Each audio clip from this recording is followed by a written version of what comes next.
Class room کی کھڑکیوں سے سورج چمک رہا تھا، جس سے کلاس میں بیٹھے بچوں کے چہروں پر ایک چمک تھی۔ سالانہ امتحان کے دن تیزی سے قریب آ رہے تھے اور کلاس روم جوش و خروش سے گونج رہا تھا۔ ارہا اور کرن، دو لڑکیاں جو کئی سالوں سے کلاس فیلو تھیں اور عادات میں ایک دوسرے سے بہت زیادہ مختلف تھیں۔ ارہا، جو کہ سب سے پہلے کلاس میں پہنچتی اور ہمیشہ اگلی سیٹ پر بیٹھتی تھی، وہ شروع سے ہی ایک ہونہار طالبہ رہی ہے، جس میں سیکھنے کا جذبہ اور لگن تھی، جو کہ اس کے ہر عمل سے ظاہر ہوتا تھا۔ دوسری طرف کرن، جو کہ کلاس میں ہمیشہ سب سے پیچھے بیٹھتی تھی اور اپنی دوستوں کے ساتھ ہنسی مذاق کرتی رہتی تھی۔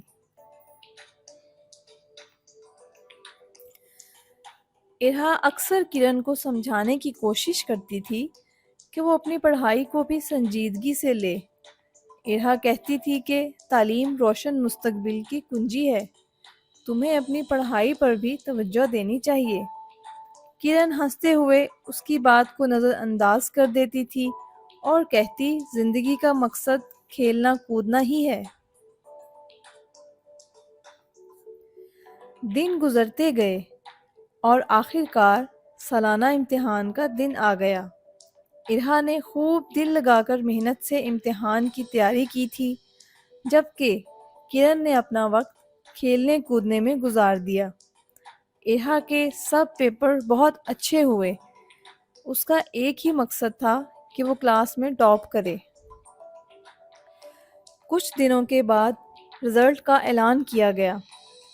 پوری کلاس انتظار میں جمع تھی، سب بہت بے چین تھے۔ ارہا کی محنت رنگ لائی اور وہ کلاس میں فرسٹ آئی۔ جب وہ اپنا سرٹیفکیٹ لینے کے لیے اٹھی تو اس کا چہرہ فخر سے چمک رہا تھا۔ دوسری طرف کرن کئی مضامین میں فیل ہو چکی تھی۔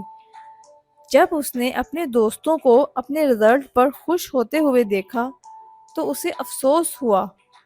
کاش اس نے بھی محنت کی ہوتی تو آج وہ شرمندہ نہ ہوتی اور اپنے دوستوں کی طرح خوشیاں منا رہی ہوتی۔ ارہا اور کرن کی کہانی ہمیں سکھاتی ہے کہ کامیابی صرف محنت اور لگن سے ہی حاصل ہوتی ہے، اور یہ کہ تعلیم ایک قیمتی اثاثہ ہے۔ ہمیں کھیل کود کے ساتھ ساتھ پڑھائی پر بھی توجہ دینی چاہیے۔